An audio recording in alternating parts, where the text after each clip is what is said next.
Hey guys, Ryan here.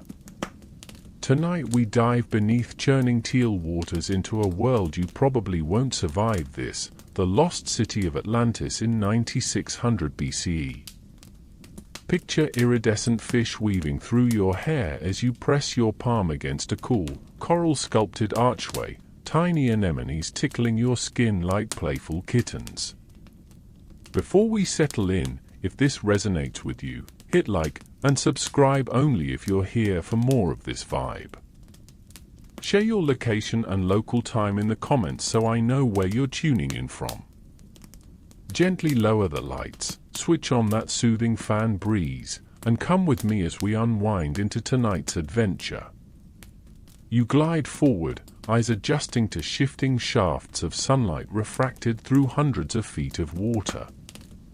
Around 9600 BCE, as the last ice age waned and sea levels rose rapidly, few coastal cultures managed to adapt. Here, however, you sense both necessity and ingenuity in every stone.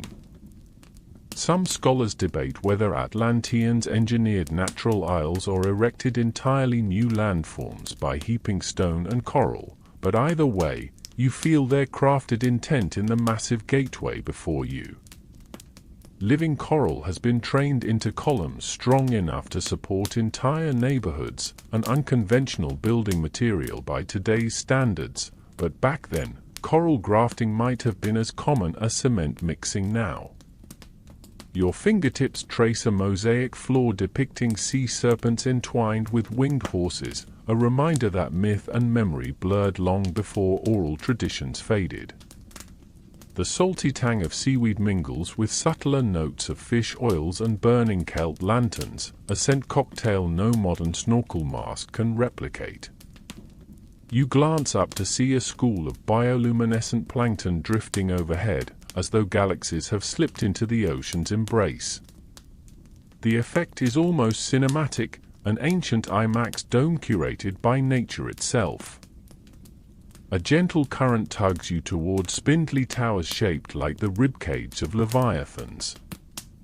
You can almost hear Atlantean artisans chiseling intricate reliefs into giant shells, each tap resonating through the water like a cymbal crash in a submerged orchestra. You imagine dolphins in waistcoats offering guided tours. After all, some fringe theorists claim Atlantean priests communicated telepathically with marine mammals, coordinating trade routes by mind meld and echolocation. It sounds like a late-night sci-fi marathon, but when you feel the subtle ripple of sonar pulses brushing past your helmet, the idea no longer seems entirely impossible.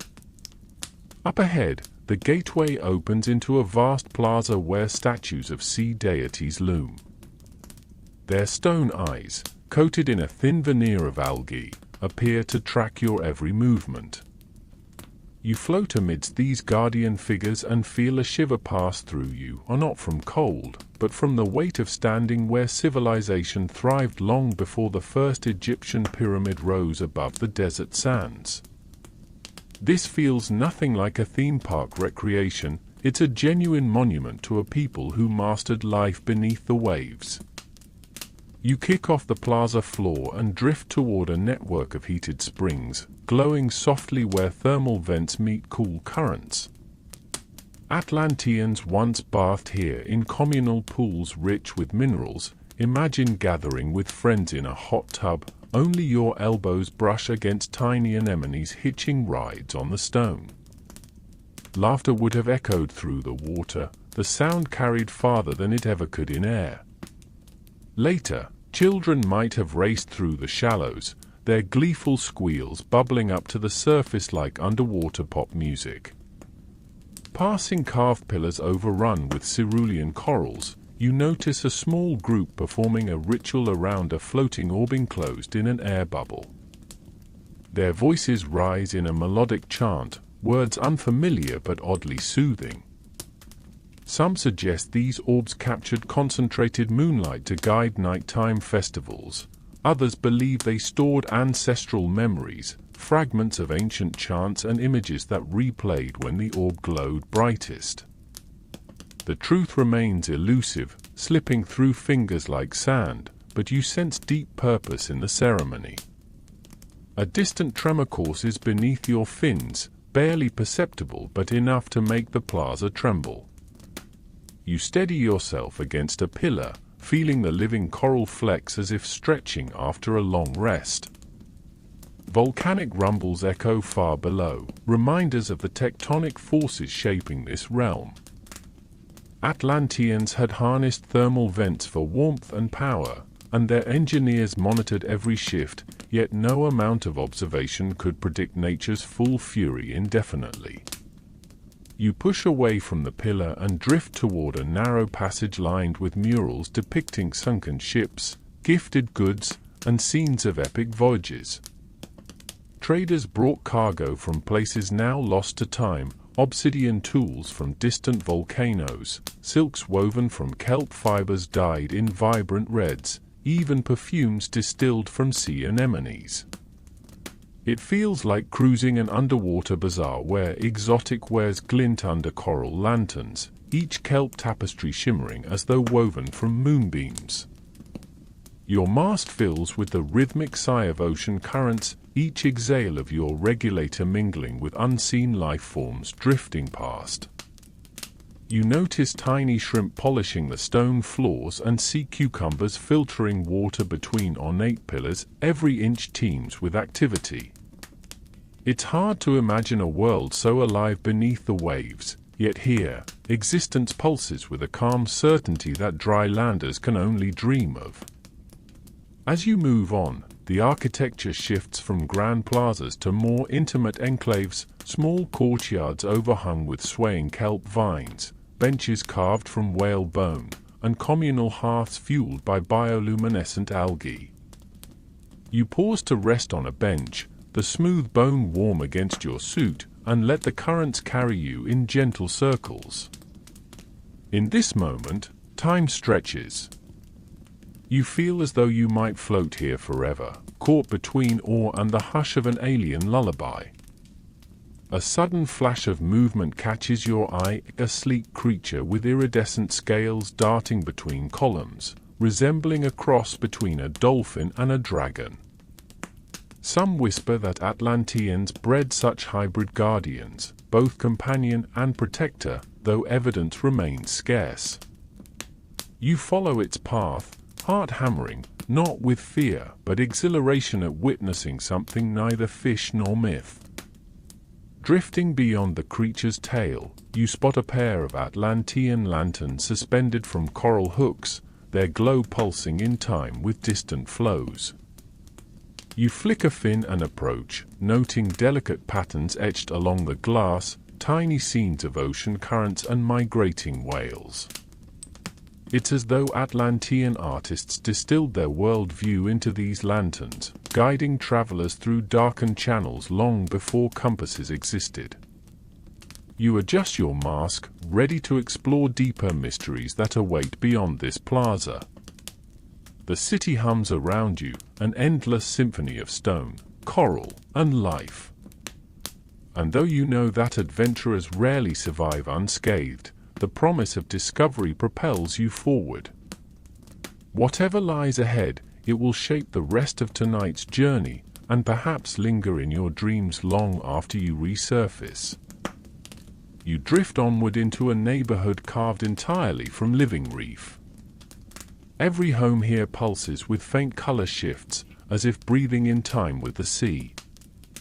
Around 9600 BCE, coastal communities were just beginning to experiment with semi-submerged settlements, and yet here, coral was coaxed into walls, door frames, even furniture, grown and pruned like underwater bonsai.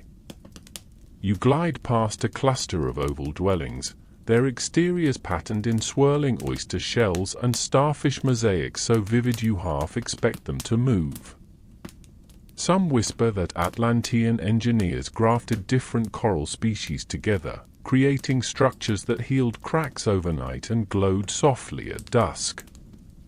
Your hand brushes a door made of interlaced pink and orange coral branches, warm to the touch despite the cool water.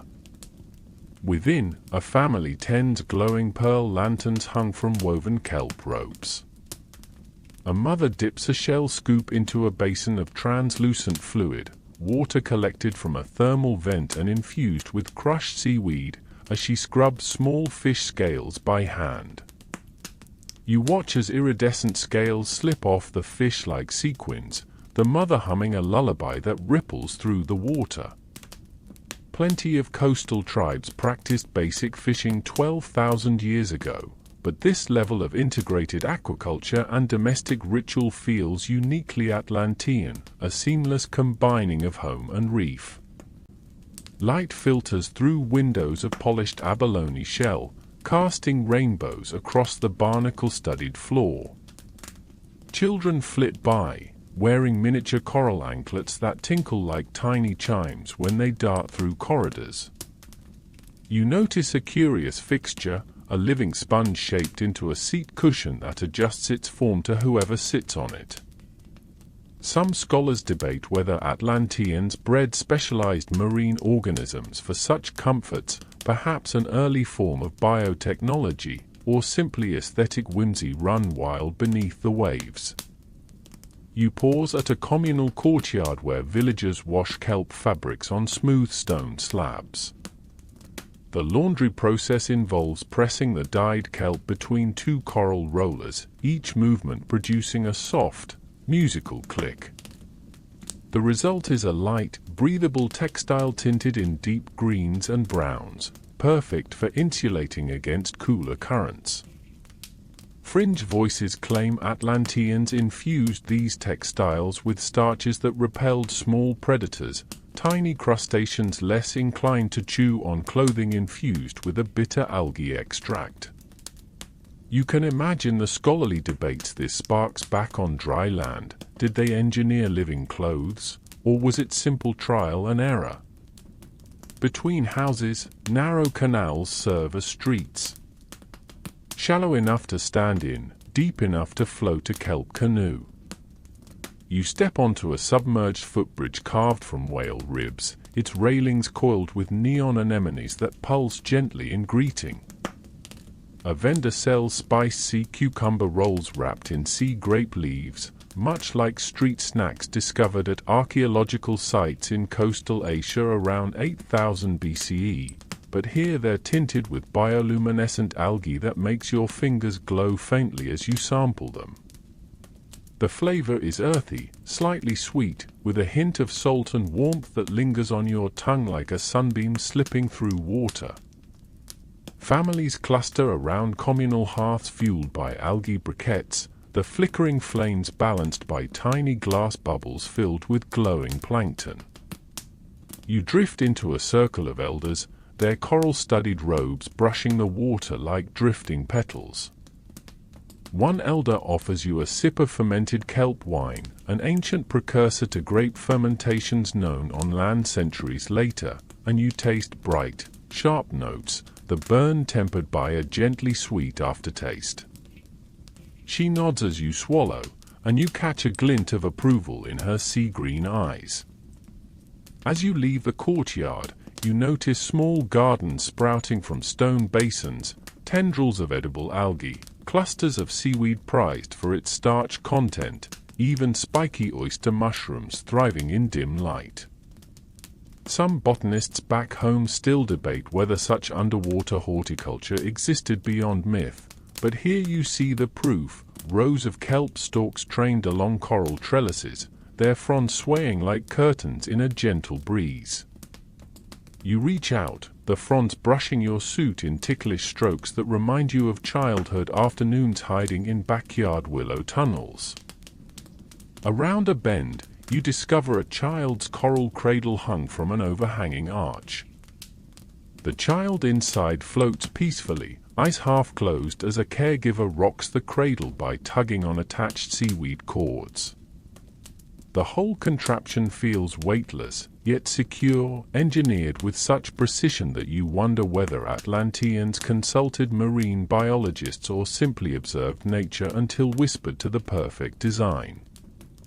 The cradle's carvings depict sea turtles guiding hatchlings to shore, and you imagine those first turtle eggs, buried in warm sand, yielding lessons that shaped an entire civilization's approach to parenting.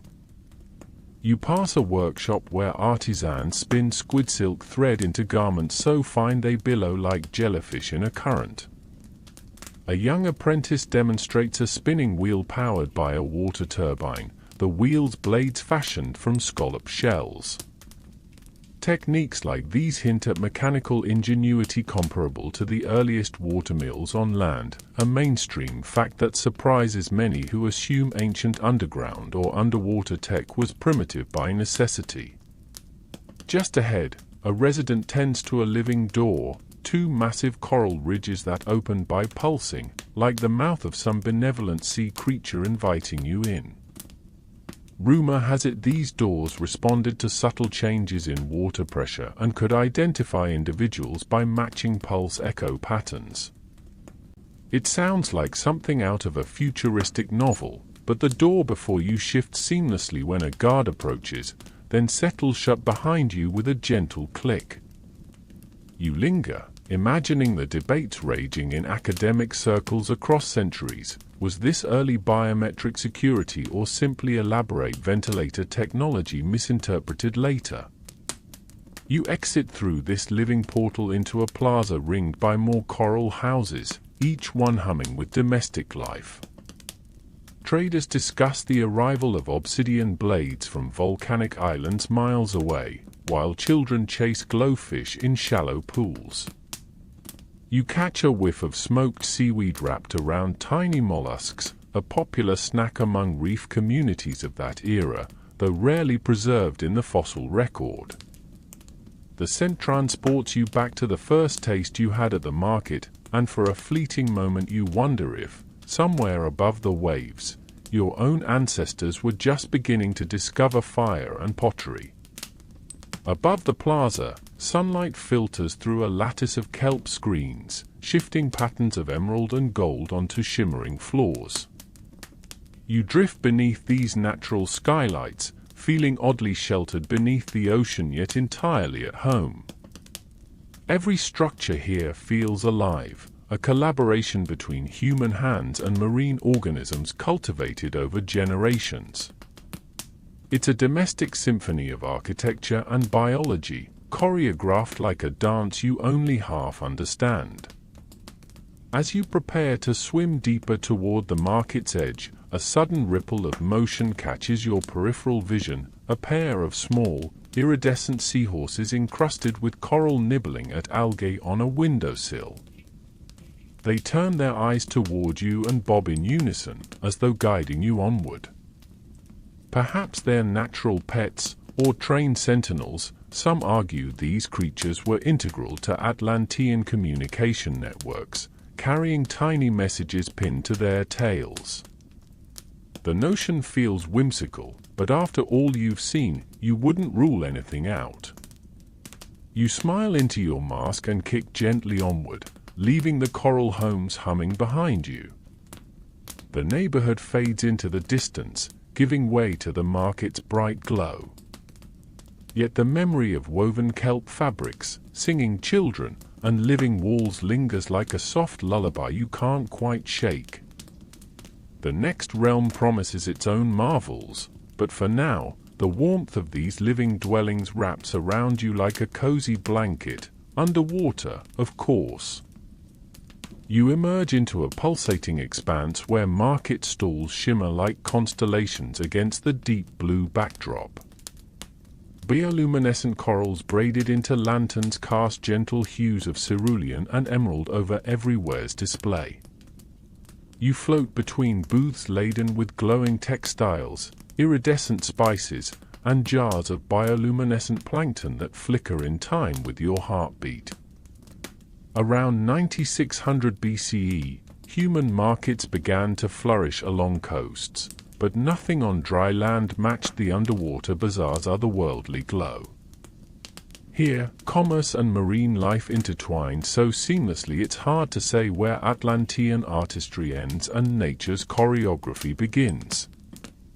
Your eyes are drawn to a stall draped in translucent kelp scarves dyed with fluorescent algae, each one like a wearable aurora. A merchant offers you a delicate sample, and the fabric wraps around your shoulder, its filaments pulsing softly under your fingers. You learn that these scarves weren't merely decorative. Some whisper that the algae dyes acted as mild antiseptics, preventing skin infections common in humid climates, a clever dual-purpose innovation that modern textile historians still puzzle over.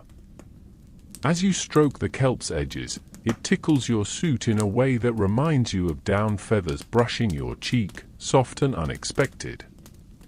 Drifting onward, you pass a vendor selling crystalline vials of moonlit salt, harvested from evaporated brine pools warmed by thermal vents. Each pinch glows like starlight caught in a sieve. Mainstream historians note that ancient salt harvesting was widespread even before 10,000 BCE, but these Atlantean crystals hold a subtle luminescence unmatched anywhere else. You pinch a flake between two gloves and taste its electric tang, briny with a whisper of mineral sweetness, like inhaling pure midnight. Nearby, a child brandishes a tiny basket of filamentous sea cucumbers dyed in pastel shades. Locals in various ancient coastal societies ate sea cucumbers for health benefits, but here they cultivated them as living ink pens, dip the creature's tentacles in natural pigments, and scribble onto water-resistant scrolls made of fish leather. You spot a scroll inscribed with star charts, the pigment shimmering like metal dust suspended in water. Some scholars debate whether Atlanteans developed rudimentary ink technology independently or borrowed concepts from migrants crossing narrow straits. Either way, you admire the ingenuity. A stall manned by twin sisters showcases carved abalone shells filled with spiced sea rabbit pâté. Sea rabbits, small marine gastropods, were a protein staple in coastal regions, but here they're fermented gently in earthenware jars warmed by volcanic vents.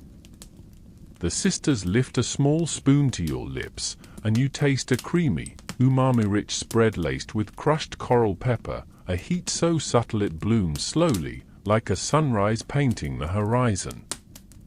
The laughter of local children bubbles up as they chase drifting shrimp lanterns that flicker like fireflies. You swim past an artisan weaving filament from squid silk into waterproof tapestries. Legend says Atlanteans watched cephalopods drifting through currents and imagined harnessing their silk for sails or fine clothing. You press your face close to the tapestry, noting the intricate patterns depicting migrating whales and drifting kelp forests. Under the glow of coral lanterns, the threads seem alive. Some believe these textiles were woven for sea priest robes. Others claim they doubled as undersea maps charting hidden currents. The debate still simmers in academic circles. At the center of the market lies a circular fountain where bioluminescent plankton swirl in a slow eddy, lighting the faces of passers-by in ghostly blues and purples. You pause to watch a vendor scoop glowing water into hollowed conch shells, selling nightlight lamps for homes too dark even by day's watery standards. It said these lanterns burned for years without dimming, their plankton symbiosis maintained by tiny filters that captured nutrients from ambient currents. The mechanism feels equal parts magic and marine biology, an aquatic Rube Goldberg that some modern engineers still struggle to replicate. As you float deeper into the maze of stalls, you inhale a heady aroma rising from a giant clam half buried in sand. Inside, vendors roast spiced sea urchin gonads on heated stones, wrapping them later in crisped algae wafers. You try a morsel and experience a riot of texture, creamy interior, crisp outer layer, and flecks of coral salt dancing on your tongue. On land, sea urchin has long been a delicacy in coastal kitchens, but here the Atlanteans perfected fermentation methods that mellowed pungency into a gentle savor. A low hum draws you toward a corner stall where scholars have set up a makeshift observatory, a large crystal sphere filled with suspended plankton cultures.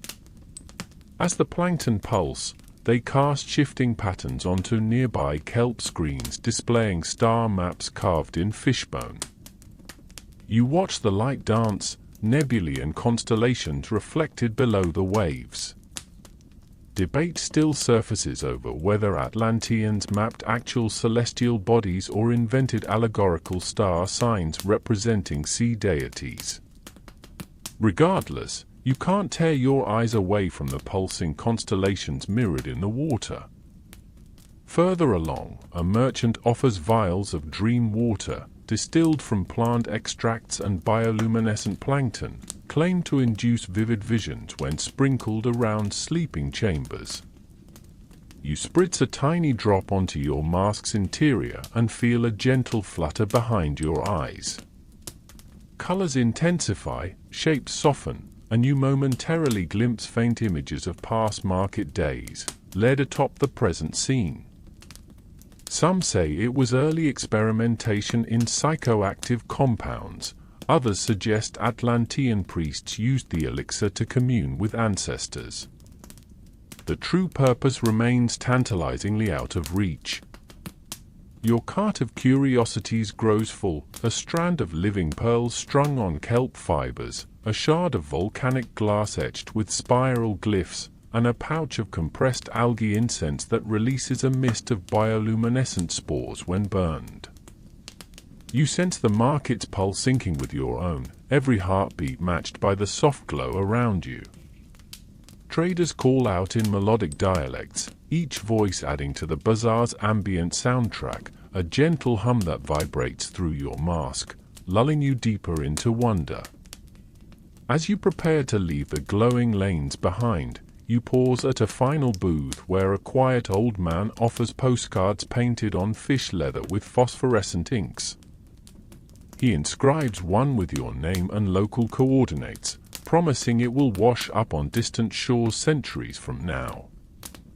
The notion feels poetic, a message cast into time's ocean. You tuck the postcards safely into your gear, feeling the weight of both magic and reality in its thin form. You kick away from the market's edge, the glow fading behind you until only a soft halo remains. The memory of drifting through aisles lit by living light will stay with you, as will the sense that commerce here is not just trade, but communion with the sea itself. Ahead lies the temple's silent grandeur, but for now, you carry with you a pocketful of Atlantean wonders, each glowing fragment a testament to civilization's boundless creativity beneath the waves.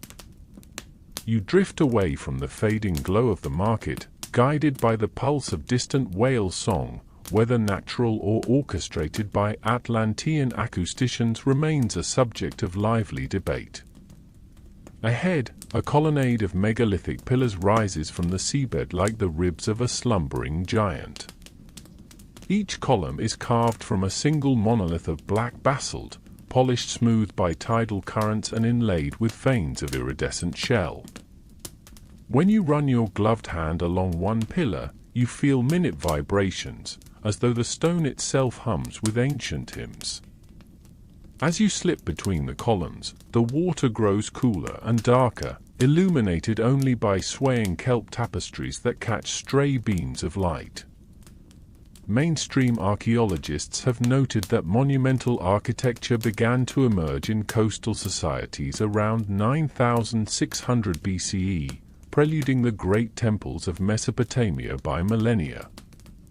Here, however, scale and ambition dwarf anything found on dry land. You count 24 pillars arranged in perfect symmetry, their capitals shaped like open nautilus shells that cradle lanterns of phosphorescent algae. The pillar tops are connected by coral beams etched with reliefs depicting sea deities riding hippocampi across storm-tossed waves. At the far end of the hall, a raised dais supports a gigantic statue carved from quartzite, its features worn but still noble, a crowned figure holding a trident aloft, gaze fixed toward an unseen horizon. Some scholars debate whether this deity represents Poseidon's prototype or a wholly unique Atlantean sea god. Interpretations swirl like plankton in the currents. You glide closer, drawn by the rhythmic chanting that echoes through the cavernous hall. Priests in feathered headdresses stand in a circle around a polished obsidian basin. Their robes combine fish leather and woven kelp, shimmering with tiny pearls that catch each flicker of lamplight. You recognize the sound of their chant, the harmonic cadence designed to resonate with the basalt pillars, amplifying the low-frequency tones until the temple seems to breathe with you. Fringe accounts claim Atlantean acoustics could harness whale song to communicate across leagues of water, a notion some argue borders on myth, yet the tremor beneath your fins suggests a truth to the tale. A delicate current carries the scent of burning kelp and briny incense, a perfume you've come to associate with Atlantean rituals. You hover at the edge of the dais, taking in the priest's synchronized movements, hands raised, palms outward, mimicking the motion of waves cresting in the distance. Around the base of the statue, offerings of carved coral figurines, spiral shells, and beads of obsidian salt glimmer like constellations scattered at the ocean floor. You notice a small alcove to your right where a series of bas-reliefs illustrate a ceremony, robed figures placing a crystalline orb into a water-filled crater. Earlier, you saw similar orbs in the plaza. Here, the carvings suggest they played a central role in consecrating the temple each solstice.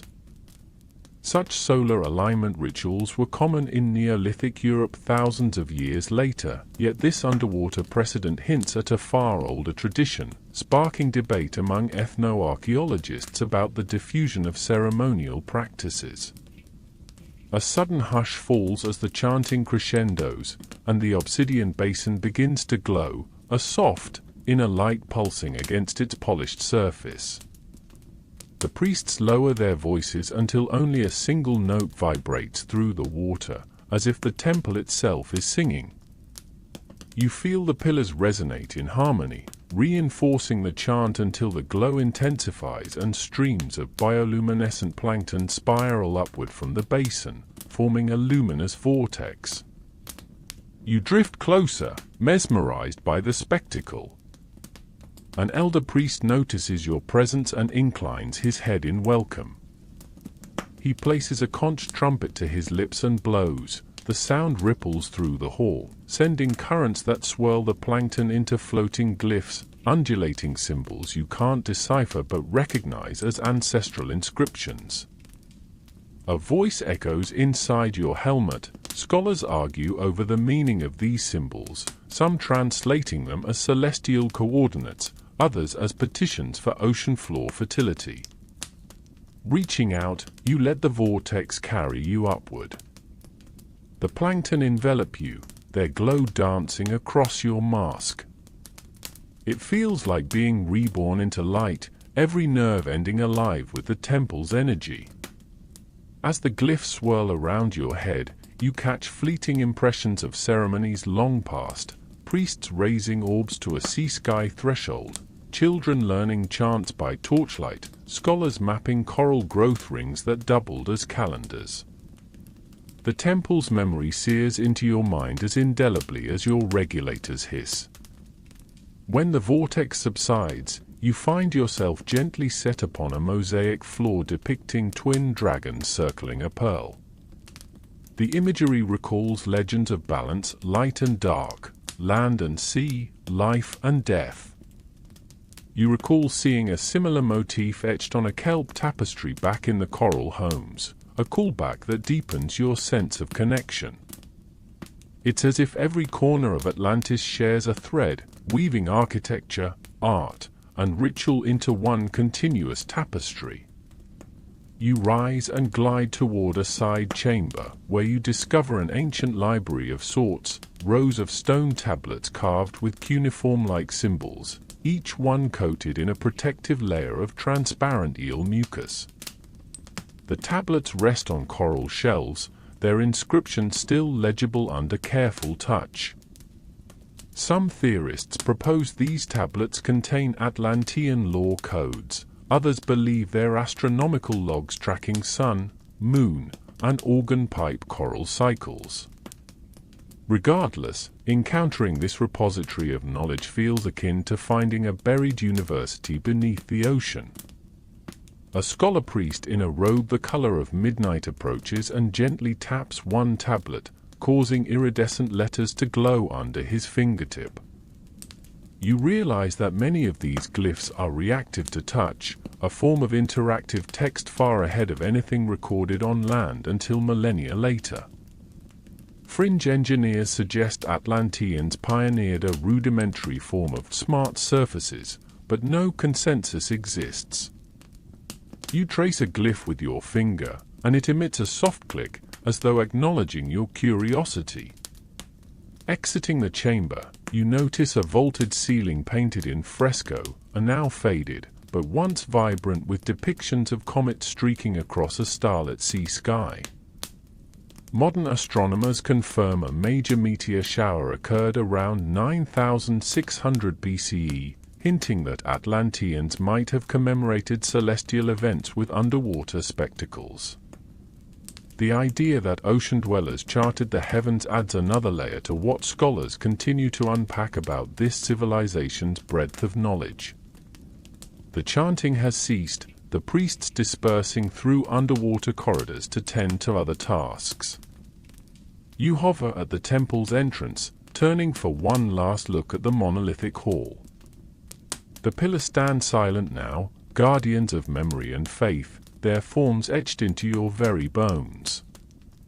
You exhale, bubbles rising like whispered prayers, and steer away from the temple, carrying its resonance with you. As you swim back toward open water, you feel the echo of those chants lingering in your ears. The temple's blend of artistry, engineering, and ceremony feels more alive than any dryland ruin you've studied. You wonder how much more remains undiscovered below these waves, and whether future explorers will decipher every glyph or leave some mysteries undisturbed. Either way, you move onward, heart buoyed by reverence and curiosity, ready to chart the next chapter of tonight's deep-sea odyssey. You glide into a tangled expanse where towering kelp stalks form a shifting labyrinth, their fronds swaying like ancient curtains beckoning you deeper into shadowed passageways.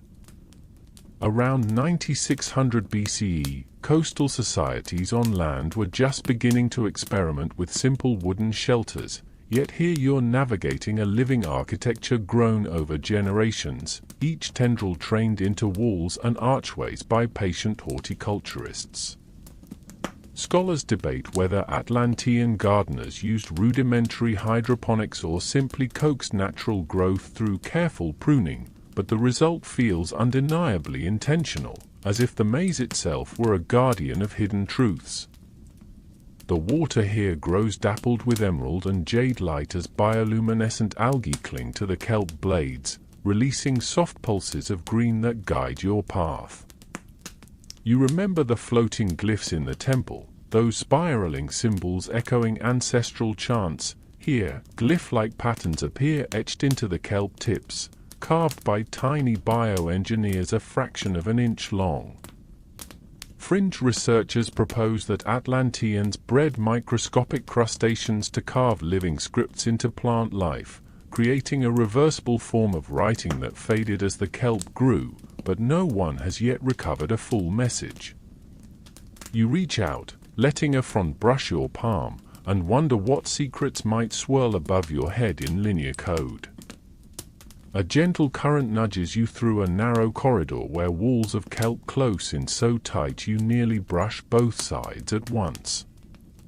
The scent of brine intensifies, mixed with faint hints of honeyed coral nectar, vessels set aside by local foragers who harvested rare kelp blossoms prized for their medicinal sap. Mainstream evidence shows Neolithic coastal communities collected seaweeds for food and fertilizer, but here, Atlanteans distilled kelp exudates into salves used to treat wounds deep below the waves. You recall tasting the antiseptic scarf dye in the market, evidence that these resourceful people employed marine botanicals in ways that still surprise modern science. As you turn a bend, you stumble into a circular clearing where slender pillars of braided kelp rise like columns, their tops capped with flower-like blooms of glowing sponge. In the center, a stone basin collects filtered currents, its surface rippling with pinpricks of bioluminescence. You realize this is a way station, a resting spot where travelers pause to drink cooled, mineral-rich water channeled from freshwater springs miles inland via hidden aquifers. The notion of subterranean freshwater tunnels under an island this size sparks debate among geologists, but here you drink deeply, feeling the crisp flush of sweet water on your tongue as plankton drift past like drifting constellations. Beyond the way station, the passages widen into a vaulted hall of kelp arches, each archway carved with shallow grooves that direct currents like wind chimes. Water rushing through these channels sings in harmonic resonance, creating a lullaby so perfectly tuned it could enchant even the most restless diver. Some margin notes in Atlantean scrolls, now lost to time, describe these whisper corridors as spaces for meditation, where scholars sought inspiration by listening to the ocean song amplified and refined by kelp architecture. It's a living concert hall, its acoustics evolving as the kelp grows and shifts with seasons. You drift under a low arch where the kelp vines intertwine to form a vaulted canopy overhead. Here, the fronds are extraordinarily wide, their underside shimmering with silver spots that resemble star fields. Some explorers claim these patterns served as directional signs, like living maps pointing toward exit routes, while others believe they were purely decorative. You pause and trace one pattern with your fingertip, the front's texture yielding slightly, reminding you of velvet carpet on a grand palace floor, only this palace breathes and drips salt water. A sudden flicker catches your eye, a half-hidden alcove where kelp vines part to reveal a small shrine carved into basalt. Within, a single conch shell rests on a pedestal, its spiral painted with phosphorescent pigments. You remember the twin dragons circling a pearl in the temple's mosaic. Here, the spiral of the conch seems to echo the same motif of cycles and balance. Some debate that these conch shrines mark the heart of the labyrinth, places where pilgrims left offerings for safe navigation, tiny shells, carved beads, and strands of kelp woven into charms. You leave a small fragment of your kelp bracelet in the shell, hoping to honor those ancient traditions. Continuing your route, you encounter a branching corridor where currents split in two directions, each marked by distinct visual cues, one path lined with pale, ghostly kelp and the other draped in darker, emerald fronds. A carved arrow on a stone marker suggests the pale route leads to surface chambers, while the darker way winds toward deeper sanctuaries. You choose the darker passage, drawn by an almost magnetic pull, your breathing steady as you follow the lane where shadows loom darker and the glow of algae intensifies. The corridor tightens again, and you feel the maze closing around you until a sudden surge of water forces you off balance. A hidden vent releases a jet of warmer current, lifting you upward through a kelp basket contraption, a trap, perhaps, designed to elevate favored travelers or ensnare the unwary. You catch yourself against a ring of carved coral mounted at the vent's exit, your heart hammering with delight and a trace of panic. The ring's edges are worn smooth by countless hands, as though every Atlantean pilgrim paused here, gathering courage before reaching the next domain. A quirky theory suggests these vents were ritual tests, proof that a seeker was worthy of deeper knowledge after surviving the sudden upheaval. You push away and descend into calmer waters beyond, dripping with adrenaline and wonder. Ahead, the kelp forest opens into a wider grotto where giant kelp blades form a domed canopy overhead. At the center lies a circular mosaic floor depicting an intertwined serpent and fish, reminiscent of the sea serpent mosaics you glimpsed at the gateway. A vine-woven bench sits at the edge, and you settle there briefly, letting the currents ease across your helmet. Bioluminescent spores drift lazily downward, settling on your shoulders like tiny stars. In the hush, you hear faint echoes of chanting from the temple far above, as if the labyrinth itself carries those sounds along hidden channels. From your vantage point, you study the mossy walls, tiny niches carved into the basalt hold relics, fragments of obsidian tools, strands of pearl necklaces, and bits of kelp ribbon embroidered with mythic scenes. Each niche seems to function as a memory bank, collecting tokens from travelers who've passed this way through millennia. You recognize the same motif of hippocampi riding waves, carved into miniature bas-reliefs, reinforcing the labyrinth's role as both physical and spiritual trial. It dawns on you that every element here, from living walls to hidden vents, serves a purpose beyond navigation. This is a place to test resolve, to confront uncertainty, and to emerge with newfound insight. A subterranean breeze, created by shifting water pressure, whispers through the kelp shafts, carrying the faint aroma of charred algae incense. You tilt your head and catch sight of a priestess weaving fresh incense coils on a basalt shelf, her movements deliberate and slow. She offers you a coil, and when you place it in the stone brazier nearby, soft amber smoke curls upward. The smoke interacts with the bioluminescent spores, creating glowing tendrils that spiral along the kelp blades. Some scholars hypothesize that these incense rituals induced mild hallucinatory visions, helping pilgrims interpret the symbols carved throughout the maze.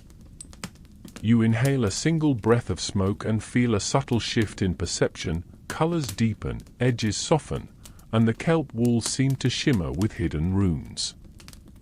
Refreshed by the incense ritual, you stand and continue toward what you hope is the labyrinth's exit. The way narrows again, this time lined with braided kelp ropes threaded through coral hooks, breadcrumbs left by earlier travelers or deliberate markers installed by caretakers. You tug gently on one rope and discover it triggers a panel of living coral to fold back, revealing a narrow chute of rushing water. You dive into the current and are carried swiftly through a spiraling channel, the walls so close they brush your sides until you burst into the open sea beyond the labyrinth's edge. Gasping in your regulator, you look back at the kelp forest behind you, its dark tunnel mouth yawning like a giant maw. The labyrinth's design ensured that few who entered without guidance found their way out, but you emerged unscathed, lantern light dancing on your helmet. You realize that this trial by living architecture sharpened your senses, attuned you to the ebb and flow of Atlantean ingenuity, and prepared you for the symphony of knowledge waiting in the scholars' gathering room ahead. With one last glance at the pulsing kelp walls, you kick forward, buoyed by the thrill of discovery and anticipation of what lies beyond. The labyrinth releases its hold on you, and you fade into open water, ready to chart the next chapter in tonight's deep-sea odyssey. You drift into a cavernous study lit by drifting globes of bioluminescent plankton, each sphere bobbing like a tiny moon in this underwater observatory. Around you, rows of scholars float before crystal telescopes perched on coral stands, their lenses angled toward shafts of refracted sunlight that pierce the depths. It's here you witness a level of intellectual passion that rivals any on dry land. Atlantean thinkers gathering to debate the nature of the heavens and chart the movements of distant stars. A mainstream historical fact, early coastal societies began tracking lunar phases and solar cycles as far back as 10,000 BCE, using simple shadow sticks on land. But here, Atlanteans have taken that impulse and magnified it, literally. Their crystal telescopes magnify sunlight and starlight alike, allowing them to observe constellations through water with uncanny clarity. You float between scholars dissecting the orbits of Phosphorus and Hesperus, bright morning and evening stars known to land dwellers as Venus, and you catch buzzwords like ecliptic alignment and precessional drift whispered in the low hum of underwater conversation. You settle on a seat fashioned from carved whale bone, the surface smooth and warm under your suit. A silver-haired astronomer unspools a kelp scroll displaying a celestial map dotted with glyphs representing sea deities riding across star fields. She traces a finger along a path she believes marks the course of a comet that blazed across the sky in 9604 BCE, an event confirmed by ice core samples on distant shorelines. Some scholars debate whether that comet's passage inspired Atlantean temple alignments or if the alignment inspired the myth of a bringer of flood, a celestial harbinger woven into epic poems sung in choral amphitheaters. As you listen, a younger scholar pipes up, his voice echoing off the basalt walls. He argues that the aurora-like mechanism in the center of the room, a set of concentric coral rings and crystal spheres, was not merely an astronomical model but also a tidal predictor, combining stellar cycles with thermal vent data to forecast ocean currents. The idea sounds ahead of its time, bordering on steampunk fantasy, yet when he activates a lever, the spheres rotate with smooth precision, each turn whispering through the water like a sequined skirt brushing against glass. You watch numbers and symbols flash across a coral tablet as it calculates spring and neap tides, and you half expect the water to part like a curtain, revealing secret passages beneath the study floor. Nearby, a trio of scholars debate a fringe theory that Atlanteans communicated with celestial beings through resonant chants, using crystal orbs as amplifiers. One claims the orbs captured concentrated moonlight and stored it like batteries, releasing pulses of luminous energy matched to chant frequencies. You recall the glowing orb ceremony back at the gateway, and a shiver runs through you as you imagine attending a midnight vigil in that plaza, chanting until the orbs glow painted constellations on the water's surface. A gust of warmer current drifts through the chamber, carrying the scent of salt and burned kelp incense, the same fragrance that once filled the temple.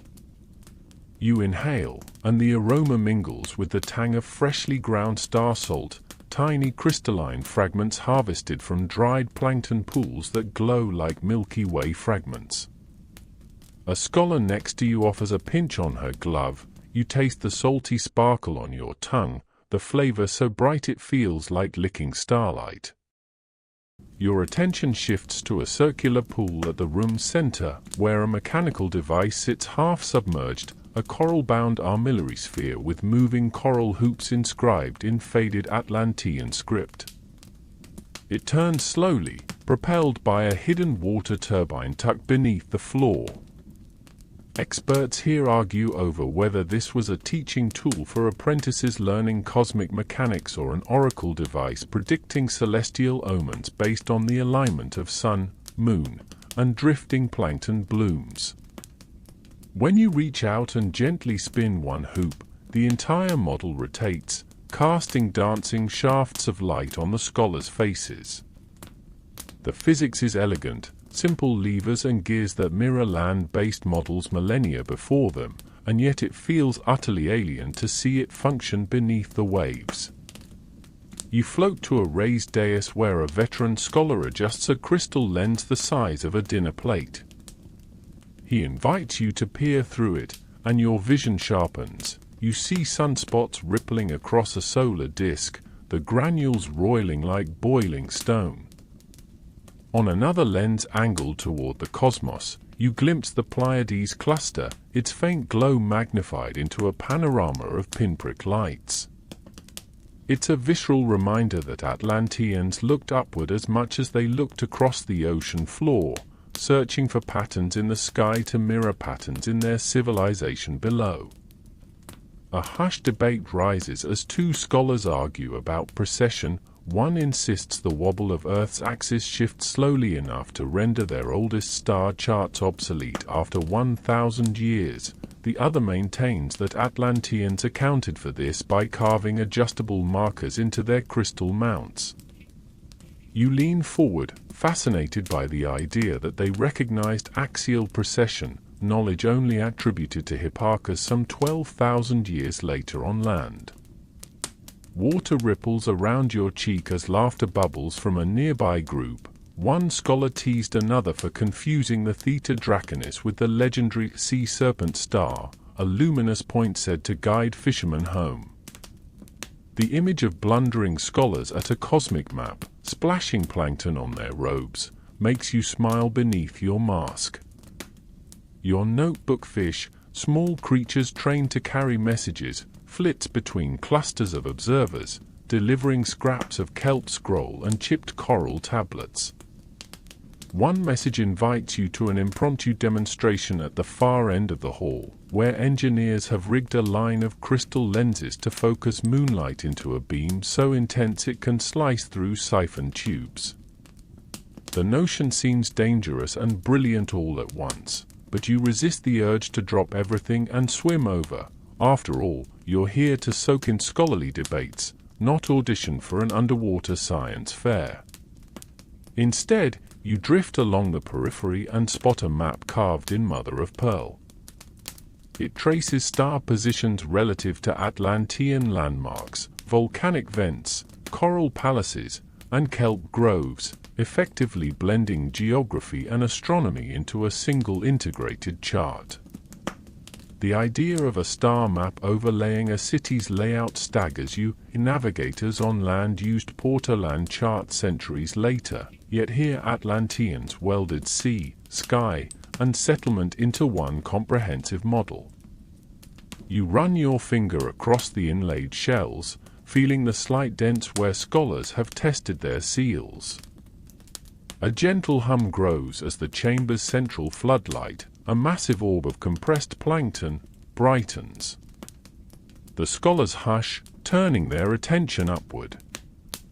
A lecturer clears his throat and begins to describe a theory about a distant nebula emitting patterns that mirror Atlantean glyphic language, suggesting a cosmic correspondence between galaxy and script. Some scholars find the idea poetic, others dismiss it as symbolic fancy. You feel the thrill of intellectual friction crackling through the water, like static on a lightning-charged wave. As the session ends, the scholars release their notes into the currents, letting them drift to floating collection devices shaped like sea urchins. You gather what you can, tucking scroll fragments into a pouch. The hum of conversation swells again as you exit through an arch carved with map symbols, each line and dot hinting at routes yet to be charted in tonight's narrative.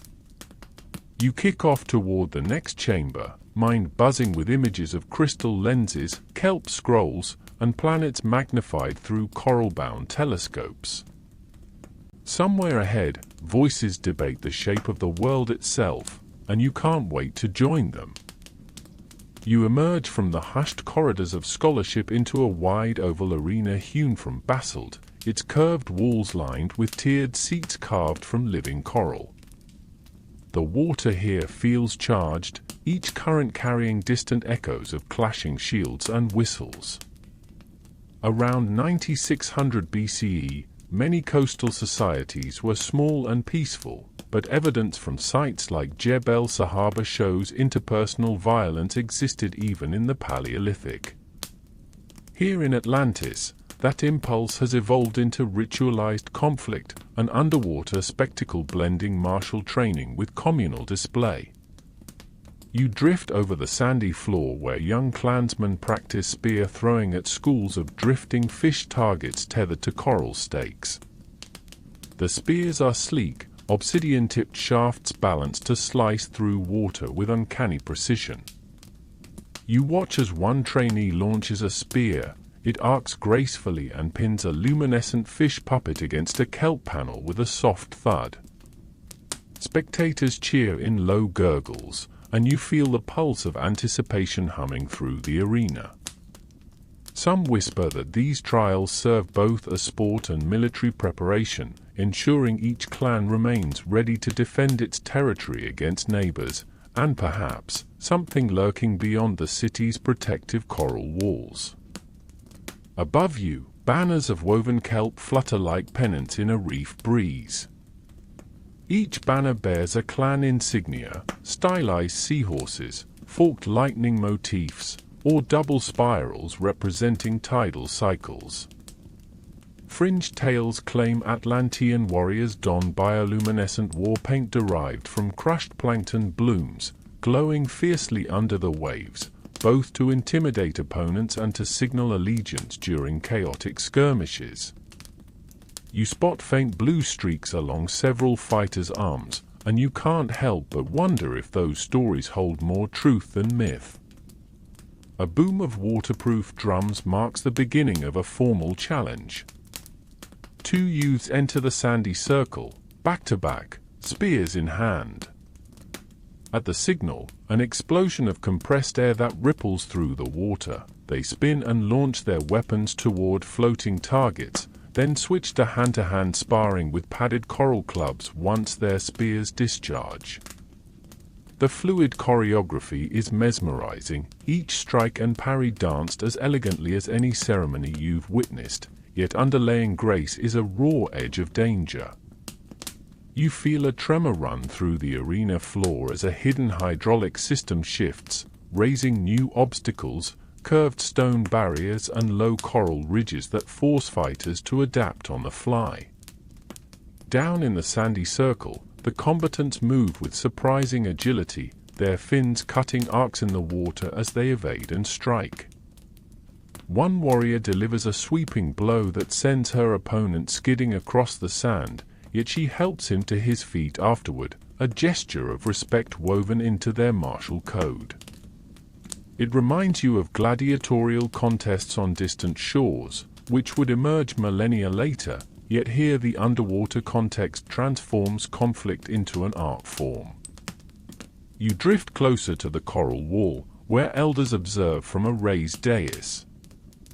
They wear helmets crafted from abalone shells and carry tridents tipped with thermal vent-warmed bronze, a metal alloy whose creation predates its widespread use on land by thousands of years. Mainstream historians acknowledge that ancient peoples smelted copper from ores as early as 9000 BCE in Anatolia, but here Atlantean metallurgists have combined bronze with basalt dust to strengthen their weapons for deep-sea durability. You press your palm against the cool railing, marveling at a technical achievement that blends material science with martial necessity. From your vantage point, you notice a narrow side chamber where a group of elite fighters train separately. They practice silent spear routines, the tips of their weapons slicing through water so cleanly it seems they could bisect plankton scores at a glance. Rumors swirl that this cadre is the preeminent clan's private guard, tasked not only with defense but also with quelling internal dissent.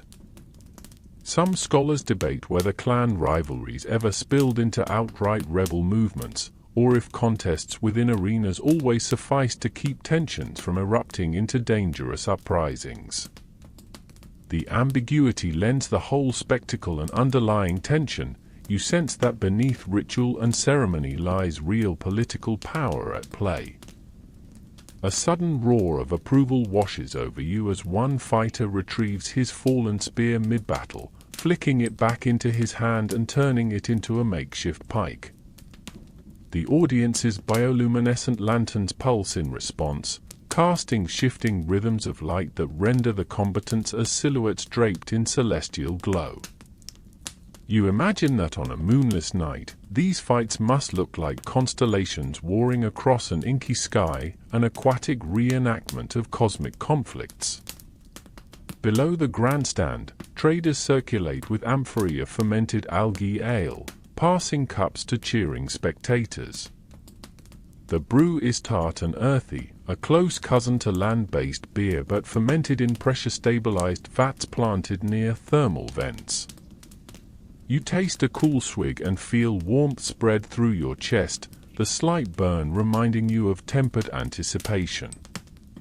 Cups clink in midwater, and the effervescence mingles with salty breath to produce a jubilant rumble that reverberates through your helmet. As the final horn sounds, the victors raise their arms and swim a victory lap, pennants trailing behind like banners in a storm. The elders lean forward, nodding in approval, then descend to the arena floor to crown the champions with wreaths of braided kelp and pearl-studded tiaras. It's a moment of unity, rivals turned allies in celebration. Yet you detect cautious glances exchanged, as if each clan measures its strength against the other, cataloging skills and resilience for future contests. You drift aside, heart racing from the spectacle. A youthful champion approaches and bows, his trident held reverently before him. He whispers that outer reefs have grown restless, that border patrol spotted unfamiliar shapes beyond the city's perimeter, perhaps rogue islanders, perhaps natural predators emboldened by shifting currents. He presses a small obsidian shard into your palm, etched with a hastily carved symbol warning of midnight patrols. The gesture feels intimate and urgent, a call to vigilance that carries the weight of unspoken threats. You tuck the shard into your gear and swim toward a narrow tunnel leading away from the arena. The water here is cooler still, tinged with the scent of creosote from repair shops where armorers refit tridents and reinforce shields with barnacle latticework. You pass forges where heated basalt is molded into spearheads, each hammer strike resonating more sharply underwater than any hammering in steel can on the surface. Turning a corner, you glimpse a bulletin board made of woven kelp, plastered with scrolls announcing upcoming clan negotiations and peace rituals. One parchment invites all clans to a ceremony beneath the central aqueduct, promising a truce marked by shared feasts and synchronized kelp dances. Some see these rituals as genuine steps toward harmony, others dismiss them as token gestures masking deeper hostility. The debate ripples through the city's gossip channels as fervently as any market rumor. A soft current carries you out onto a ridged walkway overlooking the open sea. You pause, letting the dim glow of distant lanterns recede, and gaze beyond the safety of the walls. The boundary reef shimmers like a fractured halo, and in the gloom beyond, you sense movement, shadows flickering where no lantern dares shine. Your grip tightens on the pillar rail, and you wonder if these clan conflicts are but a rehearsal for a larger struggle, survival itself, pitting civilization against the untamed forces outside. You inhale through your regulator, steadying your pulse. The arena's echoes fade behind you as you push away from the coral arch ahead. The city's political heart awaits, where elders debate peace and war, and decisions echo through neighborhoods like tidal surges. You kick forward, mind alert to every flicker of light and distant murmur, prepared to navigate not just stone corridors and kelp forests, but the intricate web of alliances and rivalries holding Atlantis together, at least for tonight. You swim toward the city's outer edge, where basalt walls rise like the ramparts of a sleeping titan. Here, the water hums with subterranean energy, heat seeping through fissures deep below the seabed. Around 9600 BCE, Coastal populations on land faced volcanic activity sporadically, but few harnessed its power. Atlantean engineers went further, channeling thermal vents into citywide heating systems. You feel the temperature climb as you glide past insulated conduits carved from volcanic rock, the warmth comforting against the cooler currents of the central districts. A low rumble vibrates through your fins, growing steadily into a resonant growl that seems to emanate from the planet's very core. You pause by a monitoring station where a hooded technician studies kelp-framed gauges, long strips of fish leather inscribed with tide marks and tremor frequencies. Mainstream seismological records indicate that the Mediterranean region saw increased volcanic tremors around 9600 BCE, possibly linked to the Thera eruption, but here those tremors are both a threat and a resource. You watch as the technician adjusts a bezel of polished shell, diverting excess heat to communal baths to temper the city's chill. A fringe theory flits through your mind. Some claim Atlanteans used controlled magma injections to sculpt underwater cliffs, guiding currents to flush waste and nourish kelp farms. You glance at bubbling outlets where hot water surges through coral-spliced pipes, then drifts over algae fields like steam rolling off a tepid cup. The idea seems like something out of an engineer's fever dream, yet you cannot deny the ingenuity of these vents harnessed for agriculture as much as for warmth. Suddenly, the rumble intensifies, echoing against the basalt barrier until you feel the wall vibrate beneath your palm. Tiny fissures spiderweb across carved reliefs, scenes of sea gods wielding thunderbolts, reminding you of Atlantean artisans' reverence for natural forces. You sense a collective pause ripple through the streets beyond, as if the entire city holds its breath. A nearby guard taps his helmet, signaling an alert. His eyes, visible through the mask, dart toward the horizon where columns of silt rise like phantom towers. You follow his gaze and spot distant plumes of sediment, an underwater ash cloud drifting toward the city. Within that murky haze lie particles of pumice and volcanic glass, evidence of an eruption somewhere beyond the coral reef. Mainstream geological studies confirm that volcanic ash can travel miles underwater, disrupting marine ecosystems and machinery alike. You realize those glowfish lanterns lining the perimeter might soon sputter out, choked by ash settling on their bioluminescent filters. A scholar priest approaches on a gliding current, robes fluttering like kelp banners. He murmurs that the signs in the temple reliefs, an inverted trident, a serpent coiled around a molten pearl, were interpreted by elders as omens of seismic upheaval. Some scholars debate whether these glyphs foretold a specific eruption or served as general warnings of the sea's unpredictable nature. You recall seeing similar symbols etched onto ceramics in the residential quarter, suggesting every Atlantean district maintained its own warning scripts. The priestess leads you toward a command hub carved into the reef wall. Inside, glowing orbs hover above a coral desk covered in charts. One orb pulses rapidly, its light flickering like the heartbeat of the city's geological monitoring system. Pressure gauges fashioned from oyster shells gauge subterranean stress, while jars of sediment samples line the shelves, white pumice, black scoria, and pale ash. A technician asks if you'd like to inspect the latest sample, lifting a vial that contains a speck of red-hot obsidian glass cooled in seawater. You hold it carefully, noting its glassy sheen and whisper of warmth that seeps into your gloves. Beyond the hub, emergency corridors equipped with kelp barricades and basalt shields snake through the inner wards. You swim past hastily erected partitions of living coral, grown in place to slow incoming currents of hot water or ash-laden plumes.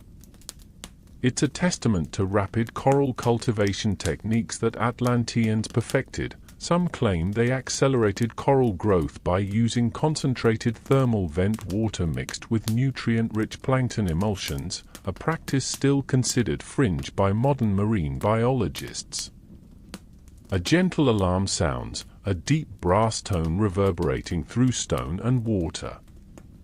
It signals all district councils to convene beneath the central aqueduct.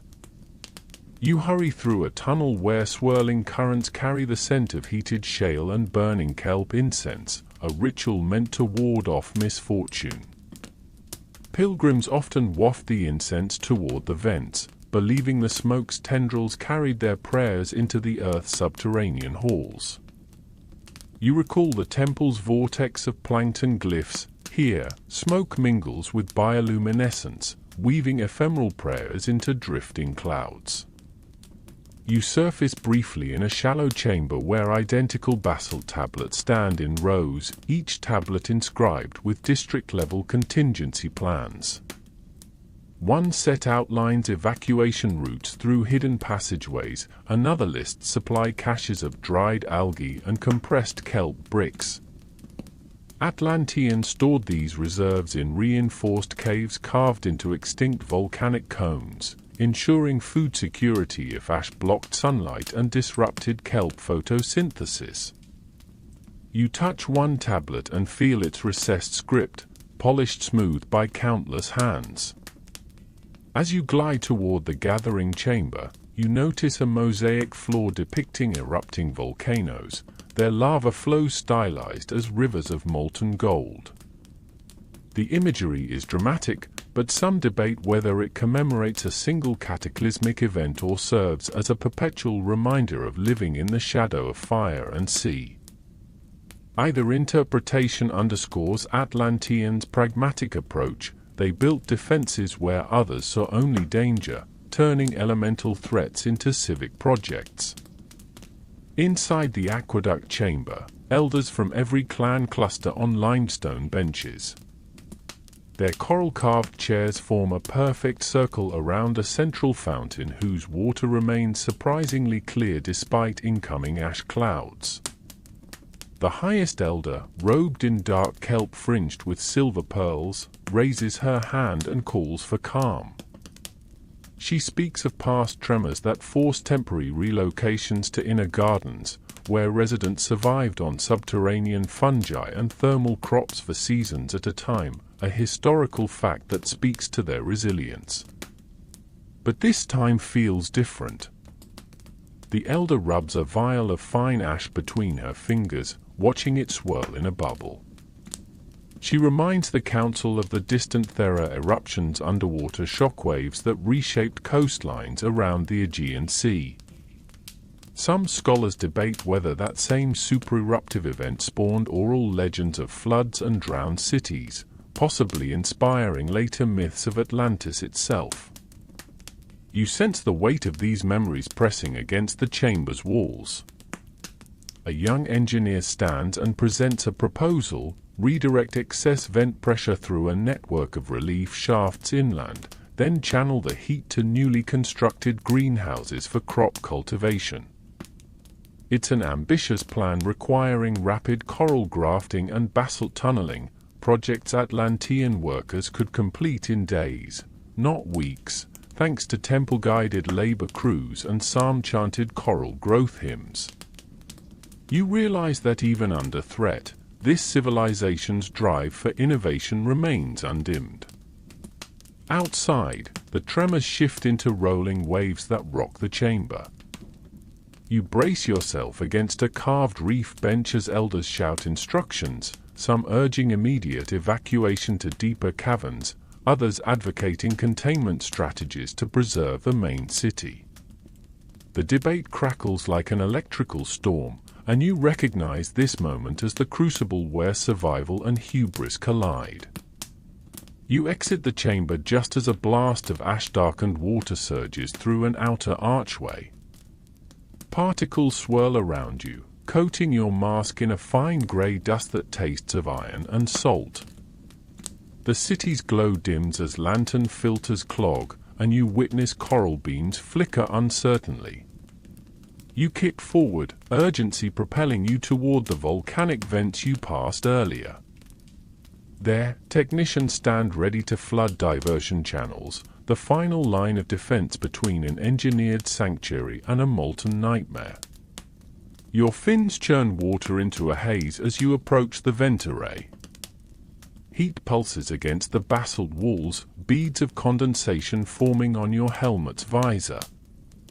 You hear a distant crack, like the world finally rolling its shoulders awake. A surge of heated water bursts from the main vent, sending a plume of steam-rich bubbles upward in a spiraling column. Engineers shout commands, adjusting valves carved from whale bone and bronze, rerouting flows into ballast basins. In that stuttering moment, you feel both awe and dread, a civilization harnessing volcanoes beneath the sea, bending molten force to human will, tested now by the very power they wield. You wonder whether their innovations will save them or if the cataclysm that forged their ingenuity will ultimately undo it. You take one last breath, inhaling the ashen mist, and kick away from the vent array toward the sanctuary chambers deeper under the reef. The rumble recedes behind you, replaced by the muffled whispers of displaced water. Ahead lies safety, and perhaps, the final communal farewell. Whatever comes next, the city's fate hangs balanced on the edge between creation and destruction, its future written in both coral and magma. You slip away from the vent's hot breath and glide toward the grand communal hall, where cavernous basalt arches rise overhead like the open jaws of a benevolent leviathan. The scent of braised seaweed and roasted shellfish drifts through the water, mingling with the warm glow of kelp chandeliers overhead. Around 9600 BCE, communal feasting was already a hallmark of emerging agrarian societies, but here, in the heart of Atlantis, the ritual takes on an otherworldly scale. Tables carved from whale ribs stretch across the hall, each one laden with platters brimming with oceanic delicacies. As you swim in, you pass rows of elders clad in robes woven from squid silk, their threads shimmering like liquid metal in the lantern light. A mainstream historical fact reminds you that large-scale feasts served both social and political functions in early civilizations. Here, they reinforced alliances among clans and reaffirmed shared heritage. You inhale deeply, catching a hint of fermented seaweed wine blended with tangy coral berries, a flavor combination that tingles your tongue like electric sparks. The center of the hall features a raised dais where a trio of oracular conch trumpets stands at attention, each one carved with spiral motifs echoing the labyrinth's design. Legend holds that blowing these trumpets at the banquet's close summons ancestral voices, bridging past and present in a crescendo of sound. Some whisper that the resonance travels through labyrinthine channels to hidden shrines, carrying messages to spirits dwelling in distant reefs. Questions about the truth of these claims drift through your mind like drifting spores, their certainty as fluid as water itself. You float past tables groaning under the weight of dishes both familiar and fantastical. There are bowls of spiced sea cucumber stew simmered with kelp mushrooms, the broth rich and earthy, its warmth unfurling like a slow sunrise along your senses. Nearby, platters of shellfish encrusted with powdered obsidian pepper glitter under the lanterns, each bite crackling faintly like tiny fireworks on your palate. Fringe accounts suggest Atlanteans harvested rare gastropods from deep-sea vents, their flesh said to impart brief visions of past rituals. While no direct evidence survives, you can't help but feel a spark of something uncanny as you sample a single pearl-sized morsel. Diners cluster in drifting pods of conversation. You overhear one group debating whether the braided kelp wine ages better in coral amphorae or in basalt-lined pools warmed by thermal springs. Another faction argues over the symbolism of the twin dragon mosaic. Do the creatures represent opposing tides or dual aspects of a single deity? Questions like these echo across every district, woven into epic poems recited at harvest festivals and whispered in late-night strategy sessions alike. A chorus of low murmurs crescendos as the eldest matriarch, her hair drifting like silver sea anemones, raises a carved conch goblet. She toasts to the city's perseverance, invoking the memory of a great storm 7 generations past when Atlanteans took refuge in inner caverns, surviving on fermented kelp bricks and mushrooms until the seas calmed. That episode, recorded in fish leather scrolls, stands as a testament to adaptability, a truth that humbles you as you sip her wine, its sharp tang grounding you in a lineage of resilience. Servers glide along the tables in synchronized formation, their robes and movements mirroring the ebb and flow of waves. They carry trays of kelp-wrapped oysters seeded with pearls and drizzled in a sauce of heated vent water and crushed plankton. The oyster's briny juice bursts in your mouth, a soft pop that releases memories of tidal pools you once explored. Modern snorkelers uncover similar shellfish along coastal reefs, though none quite so imbued with ritual significance. You drift toward a corner where a gathering of children, garbed in starfish-patterned tunics, performs a ritual dance. Their movements trace the golden mean, arms curving like spiral shells, steps timed to the pulse of a choral drum ensemble. Mainstream anthropologists recognize dance as a universal form of communal expression, but this aquatic ballet transcends gravity, their pirouettes and leaps choreographed to currents rather than music alone. It feels as though they're channeling ocean patterns themselves, mapping migrations of fish and tides in living motion. As you watch, one child breaks formation and approaches, presenting you with a small woven kelp charm etched with a single spiral. You recognize the motif from shrines and mosaics, a symbol of cycles, renewal, and the sea's eternal rhythm. You tie it to your gear, feeling its presence like a heartbeat against your side. Legends say these charms ward off storms and guide lost travelers home. You tuck it away, comforted by its gentle reassurance. A hush falls as an elder priest rises to address the gathering. He recounts a mythic voyage in which ancestors sailed coral galleys beneath the polar ice, mapping ocean currents by bioluminescent markers. While mainstream evidence for such voyages remains scant, the story underscores Atlanteans' belief in exploration and discovery, two impulses that propelled them to shape the world around them. His voice resonates through the hall, each word filtered into the water like ripples across a tranquil pond. Then comes the feast's climax, a towering centerpiece carved from basalt, shaped like a cascading waterfall frozen in stone, supports hundreds of glowing orbs filled with plankton blooms. Servers lift the orbs and release them into the hall, where they ascend like floating lanterns, casting dancing light across the diners' faces. Fringe whisperers claim these orbs contain fragments of ancestral memories, replaying muted visions of founding ceremonies and past cataclysms for those attuned to their glow. You watch as whispers of light drift upward, illuminating every corner until the hall resembles a galaxy caught in a glass dome. Laughter bubbles up as orbs swirl, and you catch the scent of coconut-like algae cakes being offered, a sweet contrast to the savory fare. The cakes melt on your tongue, their spongy texture releasing notes of fermented algae and hint of seawater spray. You close your eyes and for a moment taste not just flavor but time itself, layering centuries of cuisine into a single bite. As the banquet winds down, drums fall silent and conversation softens. The matriarch lifts her goblet once more, inviting all to join in the final ritual.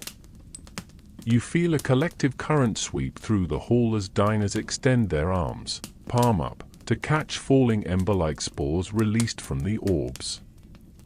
Each tiny spark of light ignites a flicker of memory, a personal recollection of a lost friend, a fierce battle overcome, a child's laughter echoing in hidden courtyards. The spores drift past you, settling on your shoulders like gentle confetti. In the waning glow, the matriarch raises the oracular trumpet to her lips and blows a single, resonant note. The sound spreads, vibrating through every pillar and beam, as if the city itself sings in unison. You feel the vibration in your bones, a soothing echo that bridges past, present, and future. The final orb's light dims, and the spores fade, leaving a hushed reverence in the water. You exhale slowly, tasting the faint tang of ash from distant vents intertwining with the sweetness of algae cakes. Around you, diners bow their heads in silent gratitude, and the children drift in delicate orbits of their own creation, tracing spirals around the empty tables. You sense that this banquet represents both an ending and a beginning, a communal farewell to what was and an offering to what might come. Gathering your sense of purpose, you stir your fins and push away from the tables. The hall's arches recede behind you, the echoes of laughter and chant lingering like afterimages. You carry with you not just the memory of a feast, but the unspoken promise of unity, one last gift shared beneath the waves before the world shifts again. You drift through corridors where once bustling thoroughfares lie silent, the soft glow of fractured lanterns flickering in abandoned windows. Around 9600 BCE, global sea levels rose rapidly, by as much as 20 meters in a few centuries during Meltwater Pulse 1A, submerging coastal settlements worldwide and submerging much of Atlantis beneath deeper waves. You swim past coral-overgrown statues, their features softened by decades of silent currents, and wonder how swiftly a civilization can vanish beneath the tides. Every block reveals echoes of daily life, algae-draped benches where scholars once debated cosmic patterns, now home to schools of small reef fish weaving between carved fishbone murals. Scholars disagree whether the cataclysm unfolded in a single night or through a prolonged inundation that crept over generations, giving inhabitants time to flee or adapt. You sense both possibilities as you glide past half-collapsed arches. Sudden fractures in basalt columns speak of seismic jolts, while slowly accumulating silt layers suggest a drawn-out drowning. In the hush, fringe legends whisper that Atlantean priests released memory-laden orbs into ocean currents as they departed, hoping future wanderers might decipher ancestral wisdom. You spot one such orb, its glass long clouded but still faintly pulsing with bioluminescent life, tethered to a broken pillar. It seems to beckon you closer, its glow a ghostly invitation to touch a piece of lost consciousness. Passing a shattered temple gate, you notice spirals etched into the coral, symbols of renewal refracted through centuries of growth. Mainstream researchers observe that spiral motifs appear in Neolithic art across continents, hinting at convergent symbolic evolution or shared cultural origins long before maritime travel enabled exchange. Here, the spirals seem to pulse with the slow rhythm of ocean currents, a visual hymn to cycles of life and loss. Your path carries you into an open plaza where monolithic pillars lean like toppled sentinels, draped in living kelp curtains swaying in time with distant whale song. A single thermal vent still breathes warmth into the chill, sending up a column of steam-rich bubbles. The juxtaposition of decay and resilience strikes you. Nature reclaims human ambition, sculpting ruins into new ecosystems. You pause before a mosaic floor depicting twin dragons, their forms entwined around a pearl at the center.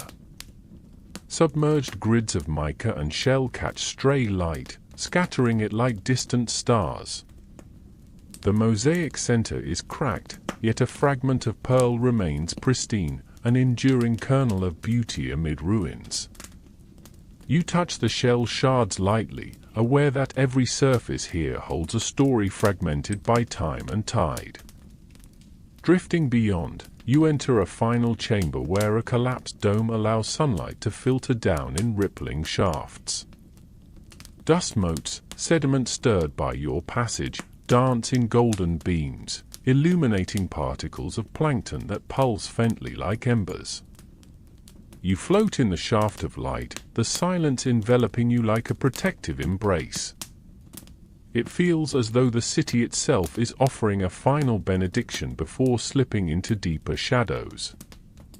As you prepare to leave this ghostly city, you carry with you the lingering hum of ritual chants, the faded glimmer of bioluminescent orbs, and the weight of untold knowledge waiting in silent archives.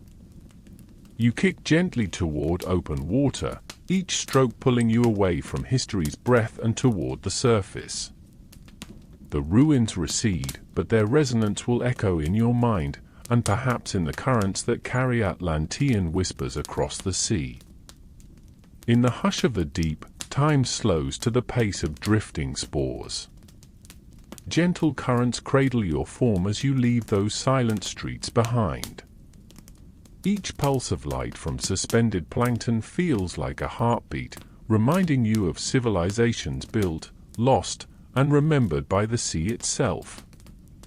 The chill of the water softens, stirred by distant vents that whisper warmth into the stillness, carrying echoes of ancient chants long faded. Your fins move almost involuntarily, guiding you through the shadowed arch where spiraled glyphs trace a path toward the open ocean. With each kick, the weight of discovery lifts, replaced by a profound calm.